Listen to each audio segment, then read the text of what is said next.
मित्रांनो नमस्कार. वंदे मातरम. भारत माता की जय. छत्रपती शिवाजी महाराज की जय. धर्मवीर छत्रपती संभाजी महाराज की जय. राजमाता जिजाऊ यांना मानाचा मुद्रा. शत शत नमन.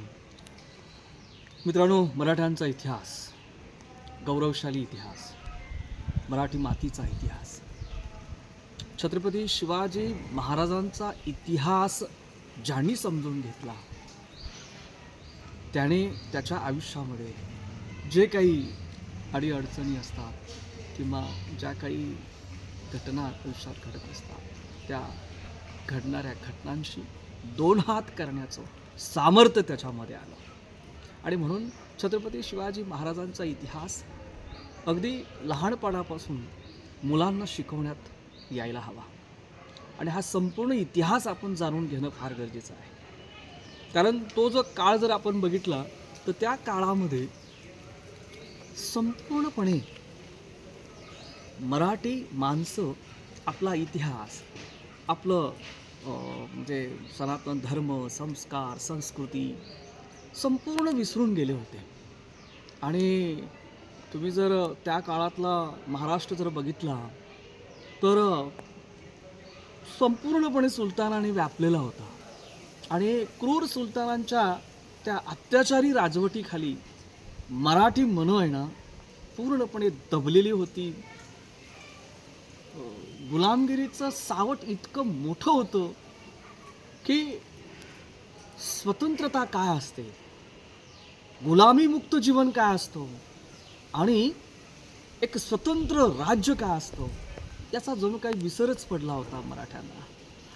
आणि मराठी अस्मिता जागा करण्याचं काम जर त्या काळामध्ये कोणी केलं असेल तर छत्रपती शिवाजी महाराज, राजमाता जिजाऊ, थोरले महाराज यांनी मराठी माणसांच्या मनगटामध्ये पुन्हा एकदा शौर्य निर्माण करण्याचं काम केलं. बघा, त्या काळातला जर धार्मिक विचार आपण केला तर देव, देश आणि धर्म पूर्णपणे संपला होता. आणि अशा काळामध्ये मराठी माणसांच्या मनामध्ये एक अस्मिता, स्वाभिमानाची अस्मिता निर्माण करण्याचं काम त्या काळातील साधू संतांनी आणि ज्या दिंड्या निघायच्या ना, पंढरपूरला विठ्ठलाच्या दर्शनासाठी जाणाऱ्या ज्या दिंड्या असायच्या त्या साधू संतांच्या दिंड्यांनी महाराष्ट्रातील जनतेला जागृत केलं. देव, देश, धर्म काय असतो याची जाणीव करून दिली. आणि त्याच काळामध्ये गोंधळी असतील, जे गोंधळे घालायचे, आई भवानीच्या नावाने गोंधळे घालायचे, देवदेवतांच्या नावाने गोंधळे घालायचे. त्याच काळामध्ये जे वासुदेव असायचे की राम पहरी, ते घरोघरी जात असत सकाळ पहाटे पहाटे लोकांना जागृत करण्यासाठी आणि नामस्मरणाचं महत्त्व सांगण्यासाठी. हा जो वासुदेव असे हे लोकांना जागृत करण्यासाठी जात असे. या वासुदेवाने तसेच पोवाडे गाणारे जे त्यावरचे शाहीर असतील, त्या काळातले कवी असतील, त्या काळातले जे प्रवचनकार असतील, कीर्तनकार असतील, भजन करणारी लोक असतील, ह्या साधू संतांनी ना महाराष्ट्राची अस्मिता पुन्हा जागृत करण्याचं काम केलं. आता त्या काळातला महाराष्ट्र कसा होता किंवा त्या काळातला देश कसा होता तर चांद्याचे गोंडवर म्हणजे चांद्याच्या गोंडाचे गोंडवन हे स्वतंत्र राज्य सोडलं तर संपूर्ण अगदी काश्मीरपासून कावेरीपर्यंतचा महाराष्ट्र हा पूर्णपणे पारतंत्र्यात होता, सुलतानाने व्यापलेला होता, हिरवागार झालेला होता. आणि हे हिरवं विष मराठी माणसाच्या, हिंदू धर्माच्या एक व्यक्तीच्या अंगात एवढं भिनलं होतं, हिंदुस्थानी व्यक्तीच्या अंगात हे हिरवं विष इतकं भिनलं होतं की त्याला स्वाभिमान राहिला नव्हता, स्वधर्म राहिला नव्हता किंवा अन्यायाची, गुलामगिरीची चीडसुद्धा येत नव्हती. आणि असा तो काळ. आणि एखाद्या व्यक्तीने जर विचार केला की आपण स्वतंत्र अशा भूमीवरती उभं राहून आत्महत्या करायचं जरी ठरवलं तर आत्महत्या करण्या इतकी जमीनसुद्धा त्या काळामध्ये स्वतंत्र नव्हती. एका पायावरती उभं राहावं आणि आत्महत्या करावी एवढी जमीनसुद्धा स्वतंत्र नव्हती. असा तो भयानक काळ होता. सुलतानांच्या त्या क्रूर अत्याचारी काळामध्ये सुलतानाच्या त्या हिरव्यागार झेंड्याकडे जर नुसतं बघितलं तरी मराठ्यांच्या माना खाली जात होत्या, असा तो काळ. आणि त्या भयानक काळामध्ये एक 15-16 वर्षाचा पुरुष, एक युवा पुरुष, तो युवा काय म्हणतो, आपल्या सोंगड्यांना सांगतो की स्वराज्य निर्माण करायचं आहे. ह्या ज्या सुलतानी क्रूर प्रवृत्तीच्या ह्या काळामध्ये ज्या सुलतानी प्रवृत्तीच्या लोकांमुळे सर्वसामान्य रयत पूर्णपणे ग्रासलेली आहे, त्रासलेली आहे. या रयतेला मुक्त करायचं आहे, आया बहिणींचं संरक्षण करायचं आहे आणि स्वराज्य निर्माण करायचं आहे मला. आणि स्वराज्य निर्माण व्हावं ही स्त्रींची इच्छा आहे, माझी नव्हे तर कोणाची, स्त्रींची इच्छा आहे.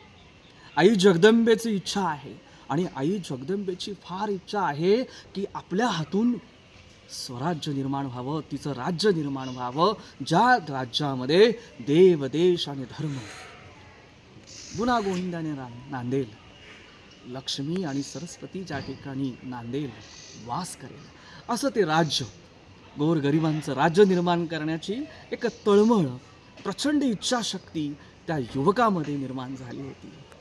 आणि हे बळ कशामुळे, तर त्या युवकामध्ये हे बळ आलं होतं त्याच्या आईवडिलांकडून, राजमाता जिजाऊ आणि थोरले महाराज शहाजीराजे यांच्याकडून.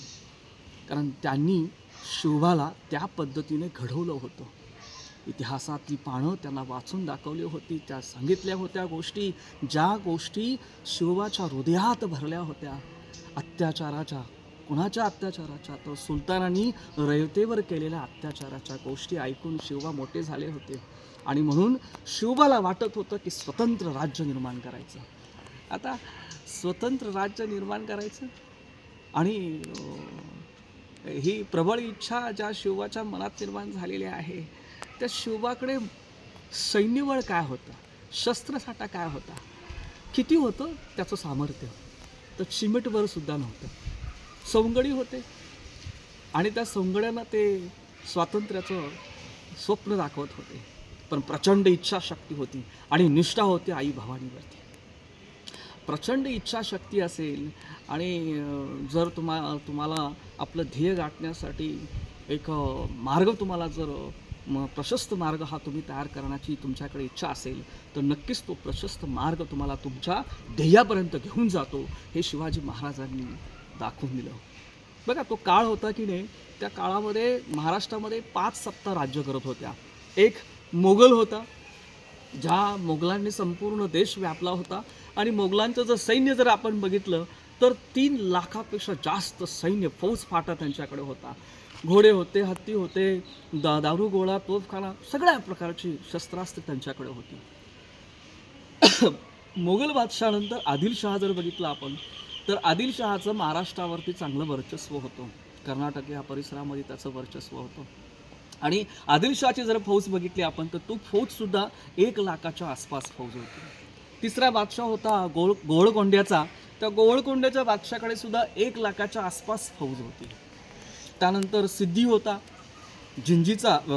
जंजिऱ्याचा सिद्धी जो आहे, तर त्या जंजिऱ्याचा सिद्धी आणि गोव्याचे टोपीकर इंग्रज, पोर्तुगीज यांनी पश्चिम समुद्रकिनारा पूर्णपणे व्यापला होता.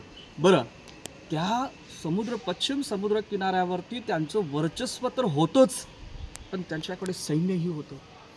आणि म्हणून पश्चिम समुद्र किनाऱ्यावरती अगदी पूर्ण सामर्थ्य जर कोणाचं असेल तर ह्या सिद्धीचं आणि या टोपीकरांचं, या पोर्तुगीजांचं त्या ठिकाणी सामर्थ्य होतं. अशा ह्या 5 विषारी सापांनी महाराष्ट्राला विळखा घातला होता. आणि अशा ह्या विषारी सापाच्या विळख्यातून एक स्वतंत्र छोटीशी भूमी, आपली स्वतंत्र स्वराज्य निर्माण करण्याचं स्वप्न शिवबा बघत होते. 15 वर्षाच्या युवकाला हे स्वप्न पडत होतं आणि तो आपल्या मित्रांना, आपल्या सोंगड्यांना ते स्वप्न सांगत होता. प्रचंड इच्छाशक्तीच्या बळावरती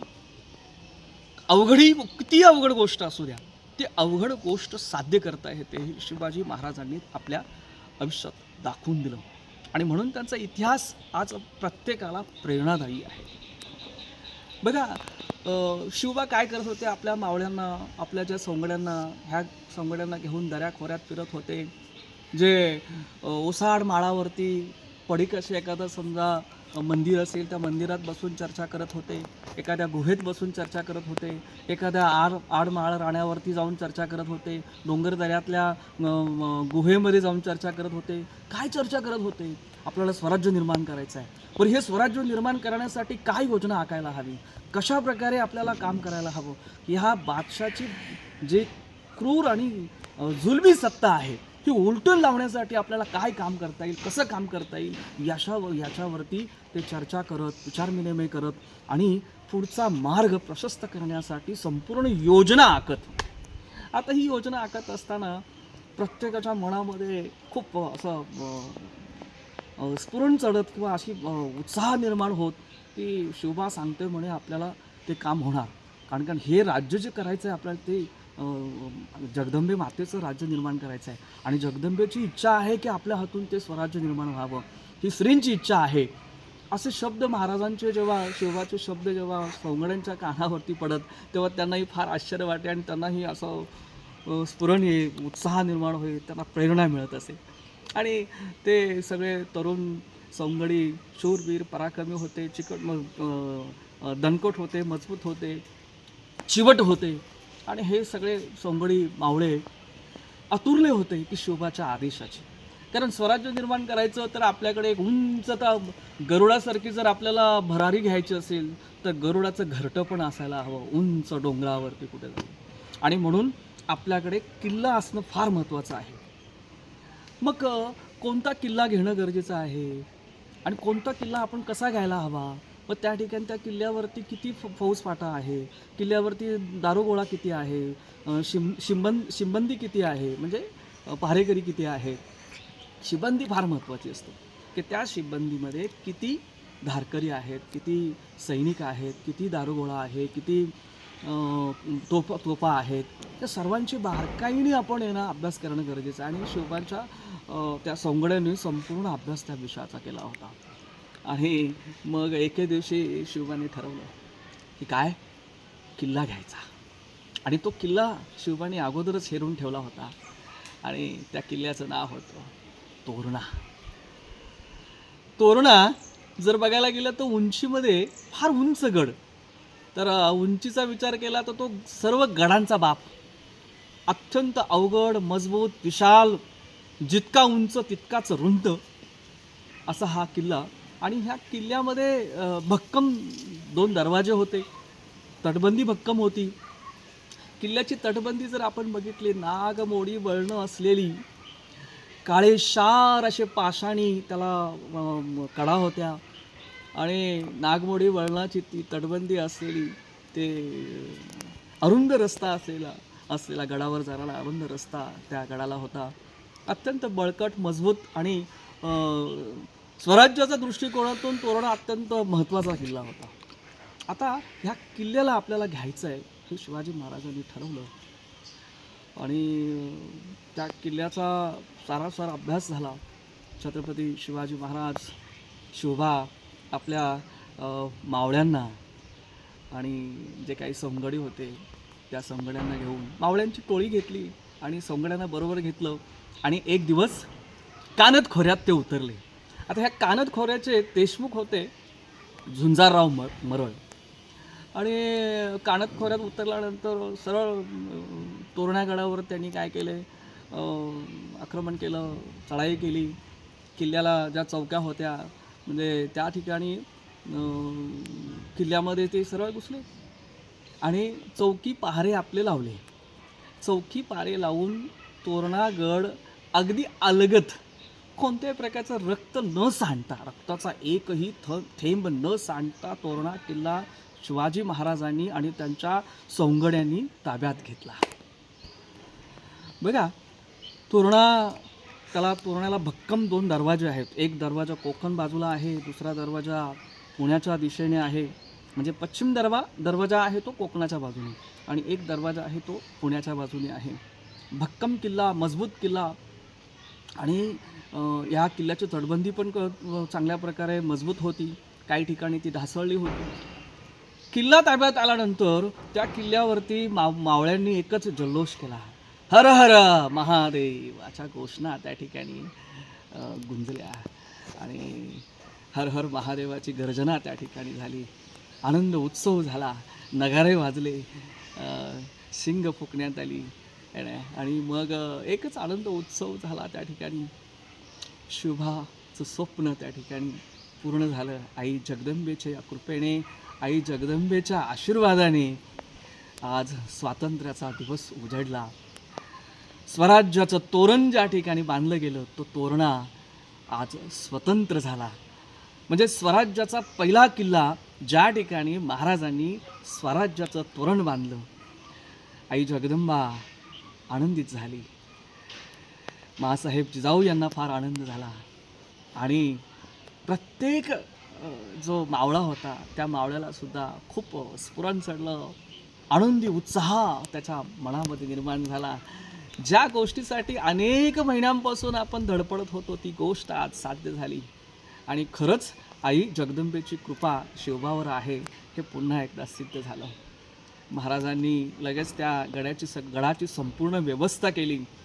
गडावरती मराठी किल्लेदार नेमण्यात आला, ब्राह्मण त्या ठिकाणी सबनीस नेमण्यात आला आणि शिबंदीमध्ये मराठा होते, महार होते, मांग होते, नंतर कोळी होते, अशा प्रकारचे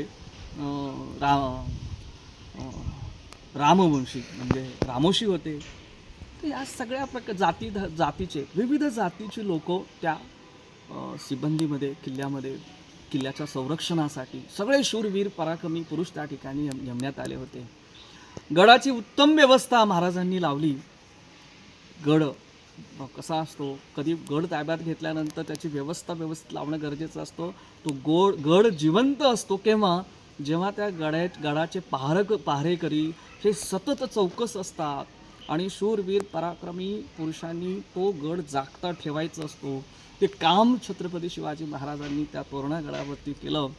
आता गडाची तटबंदी थोडीशी काही ठिकाणी ती कमजोर झालेली होती. त्या तटबंदीचं काम करण्याचा आदेश महाराजांनी दिला. त्या ठिकाणी तटबंदीचं काम सुरू झालं. तटबंदीचं काम करत असताना आश्चर्य झालं, नवल झालं आणि काय म्हणतात त्याला, ईश्वरी शक्ती त्या ठिकाणी साक्षात उतरली की काय, आई जगदंबा प्रसन्न झाली. तटबंदीचं काम करत असताना धनाने भरलेले हांडे सापडले. म्हणजे स्वराज्याच्या कामापैकी कुठलंही काम करत असताना धनाशिवाय काम होऊ शकत नाही. पैसा अडका लागतो, त्याशिवाय कुठलंच काम होत नाही. आणि तोरणा ताब्यात आल्यानंतर तटबंदीचं काम करत असताना धनाने भरलेले हांडे भरले. सगळे मावळे आनंदित झाले आणि त्या सगळ्या मावळ्यांच्या मनामध्ये त्या शूरवीर जे काही त्या ठिकाणी धारकरी होते त्यांच्या मनात सुद्धा एक म्हणजे सर्व जातीचे त्या ठिकाणी लोक होती, शूरवीर पुरुष होते, त्या सर्वांच्या मनात पुन्हा एकदा एवढा आत्मविश्वास निर्माण झाला की खरंच शिवाजी महाराज यांच्या मागे आई जगदंबा खंबीरपणे उभी आहे किंवा साक्षात जगदंबेचा आशीर्वाद छत्रपती शिवाजी महाराजांना आहे. ठीक आहे. आता धनाने भरलेले हांडे भेटल्यानंतर त्या ठिकाणी 2-3 आहे का नाही ती काही नाणी असतील ते आपल्या म्हणतात ना हातात घ्यायला किंवा कुठेतरी लपून ठेवायला, बंडीत घालायला, कमरेला खोचायला काही हरकत नव्हती. पण कोणत्याही व्यक्तीच्या त्या ठिकाणी काम करणाऱ्या किंवा त्या ठिकाणी संरक्षण करणाऱ्या कोणत्याही शिपायाच्या मनामध्ये असं किंचितही आलं नाही की एखादं नाणं घ्यावं आणि आपल्याकडे ठेवावं. लगेच त्यांनी महाराजांना ते सांगितलं. महाराजांनाही फार आनंद झाला आणि असा आनंद उत्सव त्या तोरणागडावरती निर्माण झाला आणि शुभ शकुनच झाला तो. महाराजांचं पुढचं लक्ष होतं त्या थोरल्या गडावरती, थोरल्या डोंगरावरती. तर डोंगरच त्या डोंगराचं नाव होतं मुरुमदेवाचा डोंगर. लोक त्याला मुरुमदेवाचा डोंगर म्हणत. खरं म्हणजे तो किल्लाच होता. बादशाहाने काही 11 वर्षापूर्वी तो किल्ला अर्धवट त्याचे बांधकाम करून तो सोडून दिला होता आणि बादशाचं दुर्लक्ष होतं. जसं तोरणागडाकडे बादशाचं दुर्लक्ष होतं, त्या गडावरती शिबंदी नव्हती, पहारेकरी नव्हते, दारुगोळा नव्हता वगैरे, तर तसाच प्रकार आहे ना ह्या मुरुमदेवाच्या डोंगराकडे होता. अर्धवट बांधून ठेवलेला किल्ला, तिथे कुठली शिबंदी नव्हती, दारुगोळा नव्हता, शस्त्रसाठा नव्हता आणि त्या ठिकाणी किल्लेदार वगैरे थोडेफार आणि एक किल्लेदार आणि थोडीफार सैन्य होतं. सगळ्या तोफा अस्ताव्यस्त, गड अस्ताव्यस्त होता आणि बेसावध होता. आता अस्ताव्यस्त आणि बेसावध असणारा गड ताब्यात घ्यायला सोपं. महाराजांनी लगेच आपले मावळे घेतले बरोबर, सोंगड्यांना बरोबर घेतलं आणि तो मुरुमगडचा डोंगर चढायला सुरुवात केली. गडावरती सगळ्या चौके पारे लावले आणि मुरुमदेवाचा डोंगर आपल्या ताब्यात घेतला. आणि मुरुमदेवाचा डोंगर ताब्यात घेतला. हा डोंगर सुद्धा अत्यंत उंच होता. जसा तोरणागड आहे की नाही, गड हा गडामध्ये सर्व गडांचा बाप आहे उंचीमध्ये. हा कारण त्या तोरणागडाची उंची किती आहे तर 4606 फूट. समुद्रसपाटीपासून त्याची उंची जर मोजली तर 4606 फूट इतका उंचीचा तोरणागड आहे. तशाच प्रकारच्या उंचीचा हा गड. पण हा मुरुमदेवाचा डोंगर जो आहे तो डोंगर जेवढा विस्तीर्ण पसरलेला, तेवढा रुंदीचा तेवढाच उंचीचा होता आणि भक्कम होता, मजबूत होता. आणि स्वराज्याच्या दृष्टिकोनातून जर पुढे भविष्यामध्ये या ठिकाणी राजधानी निर्माण करायची म्हटलं तर उत्तम गड होता. आणि तो गड महाराजांनी त्या ठिकाणी चौकी पारे लावले आणि सहज तिथल्या किल्लेदार वगैरे जे काही सैनिक होते त्यांना गोड बोलून आपल्या बाजूने घेतलं आणि मुरुमदेवाचा डोंगर सुद्धा महाराजांनी आपल्या ताब्यात घेतला. आता मुरुमदेवाचा डोंगर जेव्हा आपल्या ताब्यात आला तेव्हा राजमाता जिजाऊ यांना फार आनंद झाला. तो गड जेव्हा त्यांनी बघितला तेव्हा त्यांना फार आवडला आणि मग ह्याच गडावरती स्वराज्याची राजधानी निर्माण करायचं असं ठरलं. आता स्वराज्याच्या राजधानीसाठी विस्तीर्ण असा आणि उंच विशाल असा गड तो स्वराज्याच्या राजधानीच्या दृष्टिकोनातून उत्तम होता. आणि मग त्या ठिकाणी तोरणागडावर जे धन सापडलं होतं त्या धनाचा वापर हा जो मुरुमदेवाचा डोंगर आहे ह्या डोंगराच्या किल्ल्याच्या बांधकामासाठी सुरू झालं. बरं, हा किल्ला आता राजधानीचा गड म्हणून आपल्याला तयार करायचा आहे. महाराजांनी ह्या मुरुमदेवाच्या डोंगराला राजगड असं नाव दिलं आणि त्या राजगडावरती बांधकामाला सुरुवात झाली. बघा, त्या ठिकाणी सदर बांधायची होती, राजवाडे बांधायचे होते, नंतर भक्कम दरवाजे किल्ल्याला हवे होते, तटबंदी बांधायची होती, 12 महाल, 18 कारखाने, असं भव्य दिव्य असं बांधकाम त्या ठिकाणी, तलाव वगैरे अशी सगळी बांधकामं त्या किल्ल्यावर होणार होती आणि त्याला 1-2 वर्ष नाही अनेक वर्ष लागणार होती. त्या कामाला त्या ठिकाणी सुरुवात झाली. आता बादशाचे दुर्लक्ष असणारे हे जे किल्ले महाराजांनी ताब्यात घेतल्यानंतर महाराजांच्या संदर्भात जर काड्या कोणी केल्या असतील, चुगल्या जर कोणी लावल्या असतील तर कोण असावेत असा प्रश्न आम्हाला पडेल. तर महाराजांच्या विरोधामध्ये तक्रार करणारी माणसं जी होती ती मराठेच होते. दुसरं काम कोणी करावं, कोणाचं ते थोडं धाडस. तर हे कोण मराठे होते तर जे कान्होजी जेदे आहेत त्या जेद्यांचे जे भाऊबंद होते.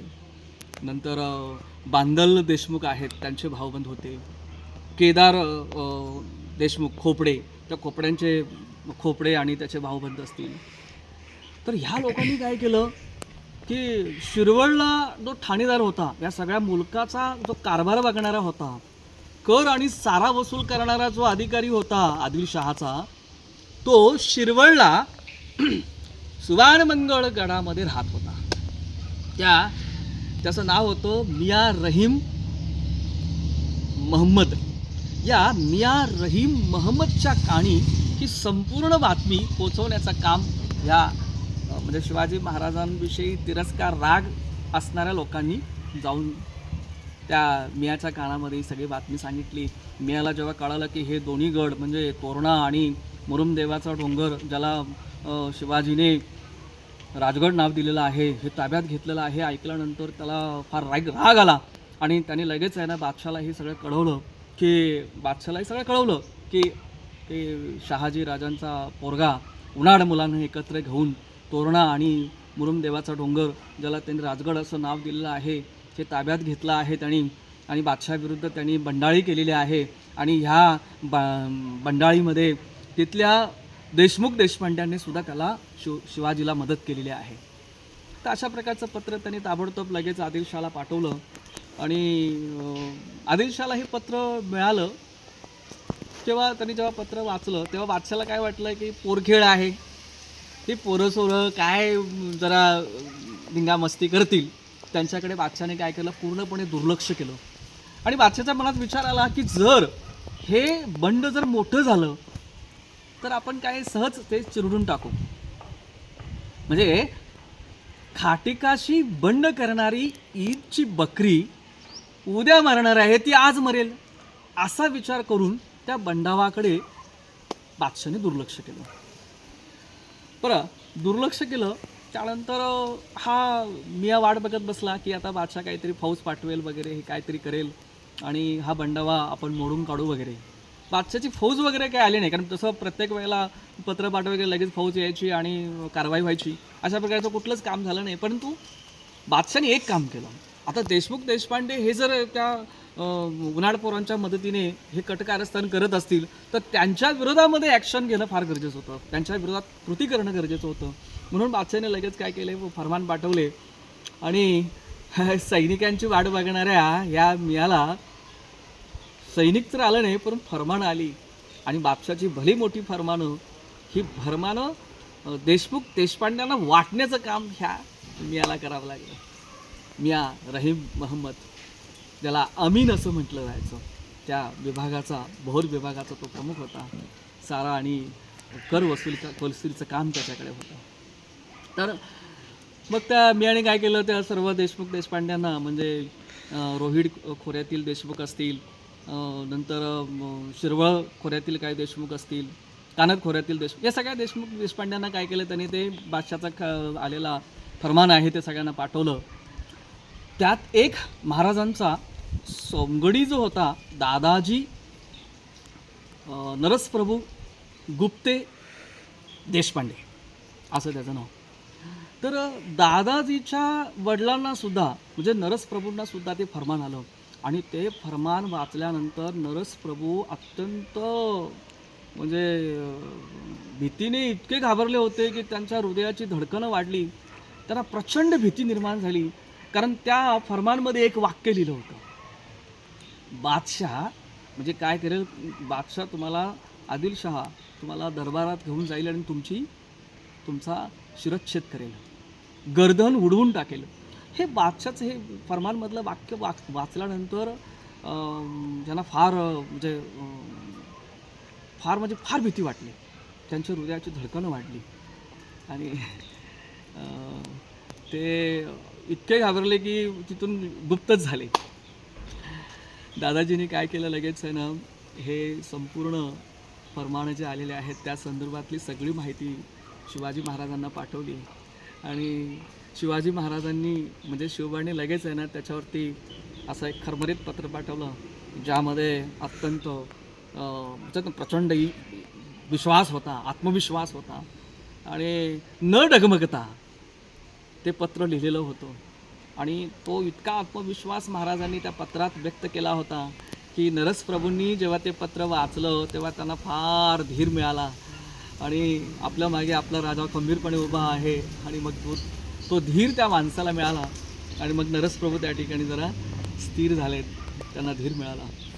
तर अशा अनेक देशमुख देशपांडे यांनाही महाराजांनी धीर दिला. काही घाबरायची गरज नाही, आपण काय करू, आपल्या पूर्ण ताकदीनिशी ह्या जुलमी आणि क्रूर बादशाला आपण तोंड देऊ, त्याच्याशी 2 हात करू, असं महाराजांनी एक क्षण सांगितलं होतं.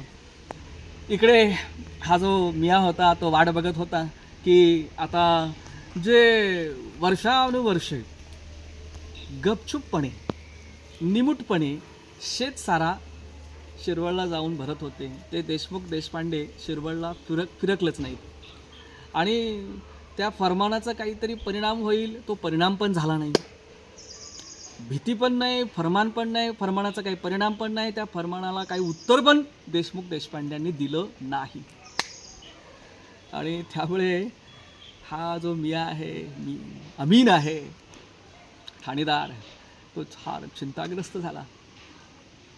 अशाच घटना म्हणजे ही घटना घडल्यानंतरच एक घटना म्हणजे राजकीय घटना त्या काळात घडली.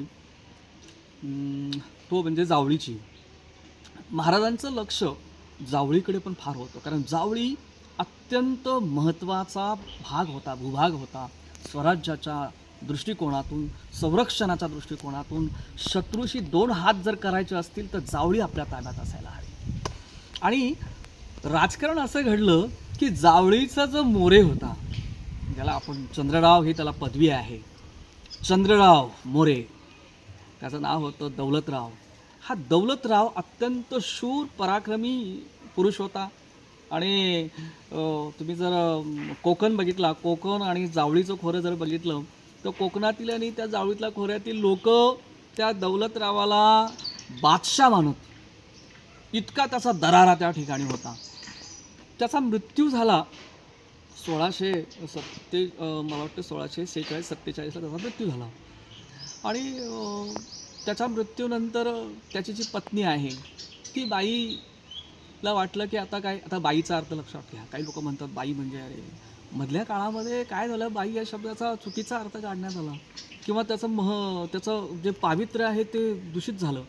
बा अधिक आई म्हणजे बाप आणि आई ह्या 2 शब्दांना मिळून बाई हा शब्द तयार होतो. तर त्या बाईने काय केलं की बादशाह आता ही जी जहागिरी म्हणजे ही जहागिरी आहे किंवा जावळीची जी दौलत आहे ही दौलत बादशाह गिळंकृत करेल किंवा ही दौलत भाऊबंदकीच्या घशात जाईल, या भीतीने ही बाई फार त्रस्त होती. कारण त्यांना मूल नव्हतं, दौलतरावांना मूल नव्हतं, तर गादीला वारस नव्हता, मग करायचं काय? तर त्या बाईने एक मोऱ्यांचा एक व्यक्ती दत्तक घ्यायचं ठरवलं होतं आणि त्याला गादीवर बसवायचं ठरवलं होतं. पण तिला मदत कोण करणार? एका ठिकाणी, कारण ती संपूर्ण दौलतराव हा बादशाचा चाकर होता, नोकर होता. म्हणजे जर त्या संस्थानाला जर वारस नसेल तर ते संस्थान खालसा होतं आणि ते पूर्णपणे मग बादशाच्या ताब्यात जातं. मग ते जे जावळीचं खोरं होतं ते जावळीचं खोरं बादशाच्या ताब्यात गेलं असतं किंवा त्याच्या भाऊबंदकीने आपल्या गळ्यात तो घशात कोंबलं असतं, म्हणजेच गिळंकृत केलं असतं. मग त्या बाईला संरक्षण करणारा कोणीतरी एक पुरुष, एक कोणीतरी भाऊ तिच्या मागे खंबीरपणे उभा राहावा असं तिला वाटत होतं. आणि मग तिचं लक्ष गेलं राजगडाकडे. राजगडावर त्या गेल्या आणि त्यांनी ती कैफियत शिवबासमोर, महाराजांसमोर मांडली. आणि मग शिवरायांनी ती संपूर्ण कैफियत ऐकून घेतली. महाराजांनाही जावळी हवी होती. तिचं म्हणणं सगळं ऐकल्यानंतर तिला आश्वस्त केलं. तिला वचन दिलं की जावळी तुम्ही सांगता त्याप्रमाणे तुमच्या ताब्यात तुम्हाला मिळवून देऊ आणि तुम्ही जो दत्तक घेतलेला आहे पुत्र त्याला आपण गादीवर बसू वगैरे. मग एके दिवशी काय केलं, महाराजांनी घोडदौड आणि पायदौड आपलं जे काय आहे सैन्य घेतलं, आपले सौंगडी घेतले, आपले मावळे घेतले आणि जावळीच्या खोऱ्यात ते शिरले. बघा, जावळीचं खोरं हे अत्यंत घनदाट जंगलांनी व्यापलेलं खोरं, या घनदाट जाळींनी व्यापलेलं पूर्णपणे जाळीदार असं हे खोरं, अत्यंत हिंसक प्राणी त्या ठिकाणी, वाघ, सिंह वगैरे हिंसक प्राण्यांनी भरलेलं, विषारी सापांनी भरलेलं. आणि त्या जावळीच्या खोऱ्यामध्ये जर म्हणजे जाण्याची हिंमत कोणी करत नसे. जावळीच्या खोऱ्यात शिरण्याचं धाडस फक्त वारा, मराठे आणि वाघ एवढेच करू शकत होते. आणि शिवाजी महाराज आपलं सैन्य घेऊन जावळीत गेले आणि जावळीत शिरल्यानंतर त्यांनी डायरेक्ट जावळीला आपल्या सैन्याने पूर्णपणे वेढून टाकलं. फौजफाटा पूर्णपणे त्या फौजफाट्यामध्ये शिवाजी महाराजांनी चौकी पारे लावले आणि जावळी ताब्यात घेतली. आता बघा, जावळी ताब्यात घेतल्यानंतर महाराजांनी आपल्याजवळ ठेवू शकले असते, परंतु महाराजांच्या रक्तात ती गद्दारी करणं नव्हतं. दिलेल्या वचनाला जागणारे महाराज होते. महाराजांनी सांगितल्याप्रमाणे त्या बाईंचा जो दत्तक पुत्र होता त्याला गादीवर बसवला आणि चंद्रराव मोरे त्या ठिकाणी गादीवरती बसले. आता हा जो चंद्रराव मोरे होता हा तसा तो दत्तक घेतलेला पुत्र म्हणजे काही लहान नव्हता, तो बाप्या होता. 2 मुलांचा बाप होता तो. म्हणजे त्याचं वय त्यावेळेस 35-36 वर्ष वय होतं. अशा पुरुषाच्या हाती जावळीची दौलत महाराजांनी देऊन टाकली. आणि त्या बाईला दिलेलं वचन महाराजांनी पाळलं. पण महाराजांची दूरदृष्टी अशी होती की भविष्यात याच्यावर आपण एवढे उपकार केले आणि ह्याला आपण काय केलं, या ठिकाणचं जावळीचा चंद्रडाव किंवा गादीवर आपण त्याला बसवलं आहे, हा आपले उपकार, त्या उपकाराची जाणीव ठेवून भविष्यामध्ये जेव्हा स्वराज्यावर संकट येईल तेव्हा हा स्वराज्यासाठी धावून येईल, स्वराज्याच्या कामी येईल. आणि म्हणून महाराजांनी यांना भविष्याचा विचार करून त्याला त्याच्या हातात जावळीची दौलत दिली. दूरदृष्टी होती महाराजांची. महाराज जेव्हा परत राजगडावर आले तेव्हा महाराजांचं वय काहीतरी 16 संपून 17वं वर्ष महाराजांना लागलं होतं. आणि त्याच काळामध्ये पुण्याची जहागिरी, महाराजांची जहागिरी बघणारे जे दादाजी पंत होते, ते दादोजी पंत वारले. दादोजी पंत वारल्याची बातमी बादशाला कळाली. बादशाला कळाल्यानंतर बादशाने लगेच आहे की नाही एक फरमान पाठवलं, या मियाँ रहीम महम्मद याला फरमान पाठवलं की तू ताबडतोब काय कर, कोंढाणा किल्ल्यावर जा आणि कोंढाण्यावरती रुजू हो. आणि त्या सगळ्या परिसराचा बादशाने त्याला सुभेदार बनवलं. महाराजांच्या ही गोष्ट लक्षात आल्यानंतर महाराजांचं पूर्वीपासूनच लक्ष होतं त्या कोंढाण्याकडे. महाराजांचा आवडता किल्ला कुठला असेल तर तो कोंढाणा. हा मियाँ म्हणजे अमीन आहे, म्हणजे हा जो शिरवळचा अमीन आहे, हा अमीन राहतो कुठे, तर त्या किल्ल्यामध्ये, सुभान मंगल किल्ल्यामध्ये. हा येऊन किल्ल्याच्या ताब्या घ्यायच्या अगोदर हा किल्ला आपल्या ताब्यात आला पाहिजे. मग यासाठी काय करता येईल, तर यासाठी महाराजांनी या ठिकाणी काय केलं, नियोजन केलं. या किल्ल्याची पूर्ण माहिती असणारा जो सरदार होता किंवा देशमुख होते, देशमुख देशपांडे यांना एकत्र बोलवलं. आपल्या सगळ्या मावळखोरातील सगळ्या आपल्या सैन्यांना एकत्र बोलवलं. सोमगडी आणि मावळे सगळे एकत्र घेतले आणि ह्या किल्ल्यावरती चढाईचं एक योजना आखली. बरं, आता ह्या किल्ल्याविषयी, कोंढाण्याविषयी संपूर्ण माहिती असलेला व्यक्ती कोण होता, तर बापूजी मुदगल हे खेडेबाऱ्याचे देशमुख होते ते. आणि खेडेबाऱ्याचे देशमुख असल्यामुळे कोंढाणाचा संपूर्ण किल्ल्याचा परिसर आणि कोंढाण्याची इत्तनभूत माहिती बापूजी देशमुखाला होती, मुगदलाला. बापूजी मुगदल हे देशमुख होते त्या विभागाचे, त्यांनी सुब्याचे. त्यांना बरोबर घेतलं महाराजांनी आणि कोंढाण्यावरती स्वारी केली. कोंढाण्यावरती लगेचपर्यंत चौकी पारे बसवले, आपले माणसं आतमध्ये धाडली. संपूर्ण किल्ला वेढला गेला आणि तिथला जो किल्लेदार होता, काही सैनिक होते, त्या सैनिकांना आपल्या बाजूने घेतलं महाराजांनी. आणि महाराजांच्या प्रेमळ आणि गोड शब्दांना ते अगदी म्हणतात ना, गोड आणि प्रेमळ शब्द महाराजांचे, त्यांना ते म्हणतात ना मधाचं बोट लावणे, तशा प्रकारचं मधाचं बोट त्यांनी त्या सगळ्या लोकांना लावलं. आणि ती सगळी लोकं महाराजांच्या प्रेमात पडली की काय, स्वराज्यात सामील झाली. आणि तो कोंढाणा किल्ला महाराजांच्या ताब्यात आला.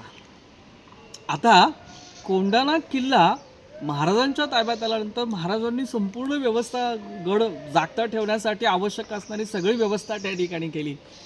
आणि ही बातमी बघा, तो शिरवळवरून मियाँ निघाला होता, अमीन निघाला होता कोंढाण्याचा ताबा घेण्यासाठी.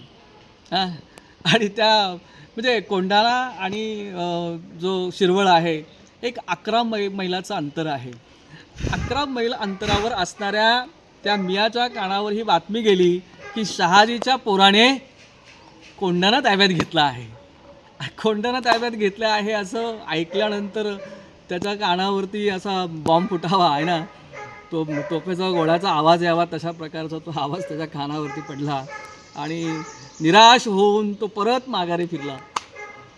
आणि त्याने लगेच खरबरीत एक पत्र आहे ना, लगेच आहे ना पाठवलं बादशाला. आणि बादशाला ते पत्र पाठवलं की असं असं बाबा आहे ना, शिवाजीच्या पोराने उन्हाळ पोरं एकत्र घेऊन आपला कोंढाणासुद्धा ताब्यात घेतलं आहे. आणि म्हणजे हे पत्र जेव्हा बादशाला पडलं, बादशाच्या कानावर जेव्हा हे पत्र कोंढाणा ताब्यात घेतलं आहे ही सगळी माहिती बादशाच्या कानावर जेव्हा पडली, तेव्हा बादशाला असं वाटलं की जसं काही बंदुकीचा जेव्हा आवाज होतो ना, तो आवाज त्याच्या कानावरती घुमला, असा दणकन आवाज त्याच्या कानावरती घुमला. आणि बादशाह अत्यंत क्रोधित झाला, अत्यंत चिंतित झाला. म्हणजे बंदुकीचा बार उडावा तसा बार त्याच्या कानाजवळ उडाला आणि चिंताग्रस्त झालेला बादशाह. बरं, बादशाह चिंतित होता. अगोदरचं पण त्यांनी महाराजांचे 2 किल्ले घेतल्यानंतर त्यांनी दुर्लक्ष केलं. आता पण तो चिंताग्रस्त होता. काय बरं चिंता करण्याचं कारण त्याच्याकडे लाखोची फौज होती, अनेक सरदार होते. एखाद्या सरदाराला असा बलाढ्य सरदाराला एक 10 किती 4-5 हजाराची फौज आणि एक 2-4 समजा 10-15 तोफा वगैरे पाठवल्या असत्या तर महाराजांचं छोटंसं राज्य स्वराज्य निर्माण जे केलं होतं त्यांनी ते नष्ट करायला काय अवघड नव्हतं. मग बादशाह चिंताग्रस्त का होता हा प्रश्न फार महत्त्वाचा आहे आणि इतिहासामध्ये ह्या प्रश्नाचे उत्तर मिळणं किंवा मिळवणं फार महत्त्वाचं आहे. बघा त्या काळामध्ये बादशाह चिंताग्रस्त होता. तो शिवबाचं बंड मोडून काढण्यासाठी असमर्थता दाखवत होता. त्याचं कारण होतं शहाजीराजे. कारण त्या काळामध्ये शहाजीराजे कर्नाटकाच्या मोहिमेवर होते आणि कर्नाटकातील जे छोटी छोटी राज्य होती हिंदूंची राज्य त्या हिंदू राज्यांना नेस्तानुभूत करण्याची मोहीम बादशाने त्याच्या जे खान सरदार होते आणि त्याचबरोबर शहाजीराजे पण होते यांच्याकडे दिली होती. हे सगळे खान सरदार होते की नाही हे सगळे काय करत होते हिंदू राज्य जे होती ती संपूर्णपणे नष्ट करत होती. परंतु शहाजीराजे अत्यंत मुत्सद्दी होते. त्यांनी पुढचा विचार केला भविष्याचा विचार केला आणि एकही हिंदू राज्य नष्ट केलं नाही तर हिंदू राज्य हे त्यांनी टिकवण्यावरती भर दिला. मग त्या हिंदू राजाला काय सांगायचं बाबा तू तह कर तू खंडणी दे तू मांडलिक हो अशा प्रकारे तो काय करत होता. अशा प्रकारे महाराज काय करत होते थोरले महाराज आहेत ते हिंदू राज्य टिकवण्यावरती भर देत होते. आणि महाराजांचा दरारा फार मोठा होता. शूर होते पराक्रमी होते मुत्सद्दी होते महाराज आणि ह्या थोरल्या महाराजांच्या दराऱ्यामुळे किंवा त्यांच्या प्रचंड पराक्रमामुळे आणि त्यांच्या ताब्यात 15,000ची फौज होती आणि बादशाला माहीत होतं की हा व्यक्ती म्हणजे बंड करणारा माणूस. याने 3 वर्ष मुघलांशी झुंज देऊन निजामशाही चालवली. त्यामुळे अशा व्यक्तीच्या विरोधात जर आपण त्याच्या मुलाच्या विरोधात जर माणसं आपण पाठवली किंवा एक छोटीशी फौज जर आपण पाठवली तर शहाजीराजे क्रोधित होतील आणि बंड करतील आणि ते आपल्याला जड जाऊ शकतो. आणि म्हणून काय केलं त्या ठिकाणी बादशाने क्रोधित झाला परंतु दुर्लक्ष केलं होतं. पण आता मात्र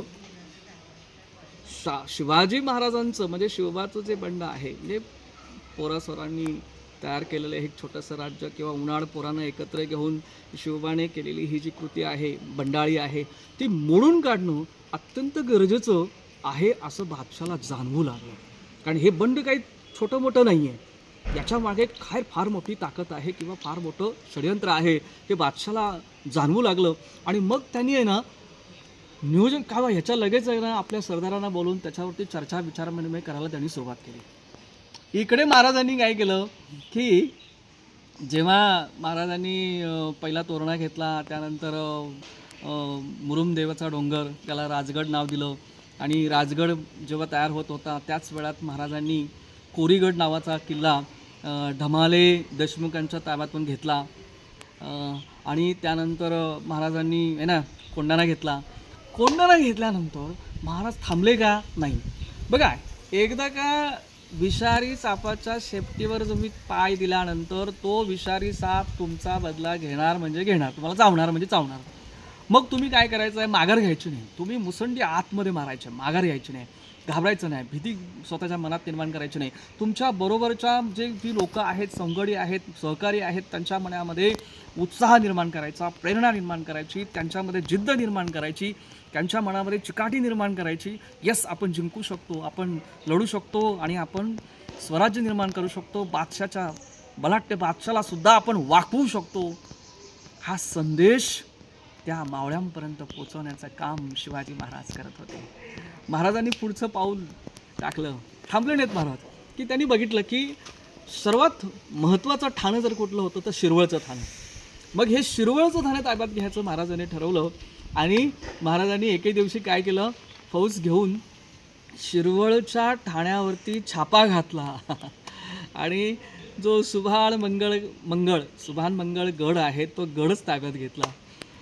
त्या मिया रहीम मोहम्मदची जी काही फौज होती त्या ठिकाणी थोडीफार ते सैन्यांची नुसती दानादान उडाली आणि मियाचं सैनिक सगळं पळू लागलं. मियाला त्या ठिकाणी ते सोडून जावं लागलं. म्हणजे त्या ठिकाणी सुभान मंगल गडात तो राहत होता, तिथला बोजा बिस्तारा त्याला उचलावा लागला, त्याचं बिराड त्या ठिकाणी उचलून त्याला दुसऱ्या ठिकाणी जावं लागलं आणि अशा प्रकारे त्याला तो सुभान मंगळ गडसुद्धा बादशाचा हा महाराजांच्या ताब्यात आला. आणि सुभान मंगळगड जेव्हा बादशाह ताब्यात आला आणि ही बातमी जेव्हा बादशाला कळाली तेव्हा बादशाह अत्यंत चिंतातूर झाला, अत्यंत रागवला आणि ह्या रागवलेल्या बादशाने पुढे पुढे शिवाजी महाराजांवरती अंकुश बसवण्यासाठी एक त्याचा जो वजीर होता मुस्तफा खान, या मुस्तफा खान त्याला खान बाबासुद्धा म्हणत, हा अत्यंत चतुर होता, धूर्त होता, राक्षसी प्रवृत्तीचा होता, क्रूर होता. त्या वजिराला ह्या बादशाने बोलवलं आणि आता त्या ठिकाणी काय झालं, ह्याचं बंड, ह्या शिवाजीचं बंड मोडून काढायचं आहे तर काय करावं लागेल याच्यावरती त्या ठिकाणी खलबतखान्यामध्ये खलबत होऊ लागली. आणि ह्या मसलतीमध्ये जर सर्वात पुढाकार जर कोणी घेतला असेल तर तो होता बाजी राजे घोरपडे. हा बाजी घोरपडे होता की नाही, हा महाराजांना म्हणजे मोठ्या महाराजांना, थोरल्या महाराजांना, शहाजी राजांना अत्यंत म्हणजे पाण्यात बघत असे, अत्यंत त्यांचा तिरस्कार करत असे, द्वेष करत असे.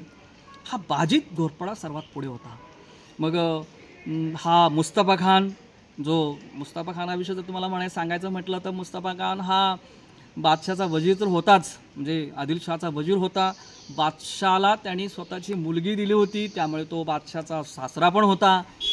तो जो मलिक अंबर, जो म्हणजे आदिलशाहीचा जो वजीर होता की नाही, निजामशाहीचा जो वजीर होता, त्या निजामशाहीचा अत्यंत मुत्सद्दी वजीर मलिक अंबरचा हा जावई होता. म्हणजे असं हे जुनं खोड होतं, ज्या जुन्या खोडाच्या अंगामध्ये अत्यंत मस्ती होती म्हणायला हरकत नाही आणि धूर्त होता, त्याला शहाजी राजांविषयी चीड पण होती. आणि ही सगळी मंडळी त्या ठिकाणी बादशाहबरोबर काय षडयंत्र करायला बसली की आता शहाजी राजांवरती कारवाई केली तर इकडे शिवाजी महाराजांचं बंड आहे ते थांबवता येईल आपल्याला. आणि त्या ठिकाणी त्यांची मसलत सुरू झाली आणि या मसलीचं असं ठरलं की शहाजी राजांना पण कैद करायचे असं ठरलं. बरं, शहाजी राजांना कैद करून शिवाजी महाराजांचं जे काही बंड आहे ते शमवायचं असं एक योजना त्या ठिकाणी आखण्यात आली. आणि पुढे ही योजना कशी राबवण्यात आली, शहाजी राजांना कशा प्रकारे त्या ठिकाणी कैद झाली, याविषयी आपण पुढच्या भागात बघूया. या ठिकाणी थांबूया. जय हिंद, जय महाराष्ट्र, जय हिंदुस्तान.